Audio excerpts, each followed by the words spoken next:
नमस्ते, मैं हूं सुरेश कुमार एकलवे और आप देख रहे हैं हिंदुस्तान न्यूज एंड टिप्स। दुनिया भूखमरी के गंभीर संकट में फंस चुकी है और 13 से अधिक देशों में हालात भयावह होने के संकेत हैं। इनमें सिर्फ श्रीलंका और पाकिस्तान ही शामिल नहीं हैं, बल्कि यूरोप, अफ्रीका और खाड़ी के कई मुस्लिम देश भी फंसते नजर आ रहे हैं। आज पूरी दुनिया की निगाहें भारत पर टिकी है। भारत अपने चावल से लगभग आधी दुनिया का पेट भरता है। बीते साल भारत ने दुनिया भर में कुल 21.5 मिलियन मीट्रिक टन चावल का निर्यात किया था, जो पूरी दुनिया में सबसे अधिक था। भारत के बाद वियतनाम चावल का दूसरा सबसे बड़ा निर्यातक देश है, जिसने बीते साल दुनिया भर में लगभग 6.5 मिलियन मीट्रिक टन चावल का निर्यात किया था। हैरानी की बात यही है कि जो भारत आज दुनिया भर का पेट भरता है, एक वक्त इस देश में खाने भर का चावल भी नहीं होता था।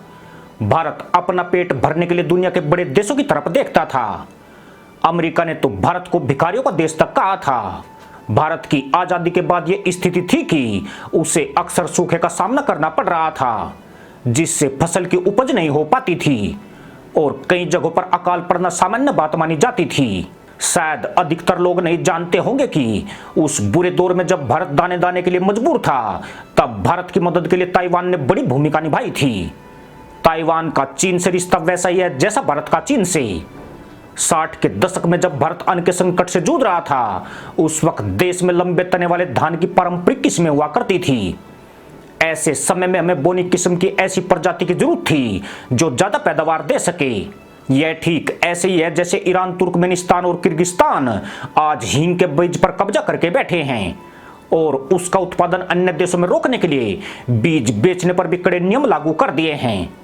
यानी भारत को धान की अधिक पैदावार वाली किस्में मिलना बहुत ही मुश्किल हो रहा था। ऐसे में भारत की जरूरत को पूरा करने के लिए ताइवान सामने आया था।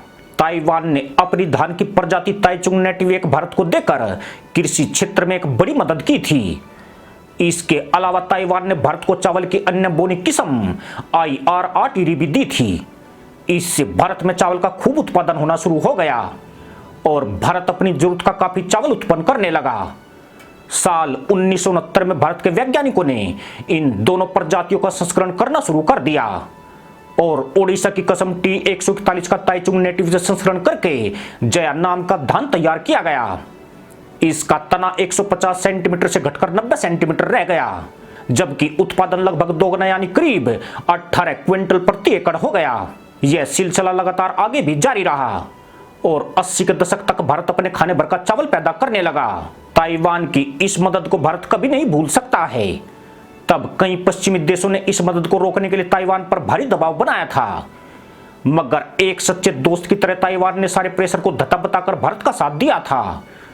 आज यह उसी का नतीजा है कि भारत दुनिया का दूसरा सबसे बड़ा चावल उत्पादक और नंबर 1 निर्यातक है। जो भारत चावल के लिए दूसरे देशों पर निर्भर हुआ करता था, उसका चावल निर्यात 2021 में रिकॉर्ड 21.5 मिलियन टन को छू गया है। साथ ही अपनी 140 करोड़ की आबादी का पेट भी भारत भर रहा है। यह कितना बड़ा निर्यात है, इसका अंदाजा इसी से लगा सकते हैं कि यह दुनिया के 4 सबसे बड़े निर्यात को थाईलैंड, वियतनाम, पाकिस्तान और अमेरिका के संयुक्त शिपमेंट से भी अधिक है। वैश्विक चावल व्यापार में भारत की हिस्सेदारी 40% पर पहुंच गई है। भारत 150 से अधिक देशों को चावल का निर्यात करता है। इसके शिपमेंट में किसी भी तरह की कमी खाद्य मुद्रास्फीति को बढ़ावा दे सकती है। भारत द्वारा निर्यात किया गया चावल 3 अरब से अधिक लोगों का पेट भरता है। आपको याद दिला दें कि 2007 में जब भारत ने चावल निर्यात पर प्रतिबंध लगा दिया था, तो वैश्विक कीमतें शिखर पर पहुंच गई थी। भारत से निर्यात को प्रतिबंधित करने वाला कोई भी कदम चावल आयात करने वाले लगभग हर देश को प्रभावित करता है। इस उपलब्धि पर गर्व के साथ ही ताइवान जैसे मित्र को भी स्मृत नहीं किया जा सकता है। पर यह सवाल अभी भी हाशिए पर है कि भारत ने ताइवान का उतना सहयोग नहीं किया है जितना कि अपेक्षित था। जिस प्रकार चीन ने ताइवान को लेकर आक्रामक नीति अपनाई है, ताइवान को उसका मुकाबला करने के लिए भारत के सहयोग की जरूरत है, लेकिन अभी तक नई दिल्ली ने उसे निराश ही किया है। भारत अंतर्राष्ट्रीय मंचों पर अपने प्रभाव का इस्तेमाल करके ताइवान की काफी मदद कर सकता है। इसके अलावा सैन्य तरीके से भी उसको सबल बना सकता है। जरूरी नहीं है कि ताइवान को मान्यता देकर ही उसका दिल जीता जा सकता है। कूटनीति में और भी कई विकल्प होते हैं।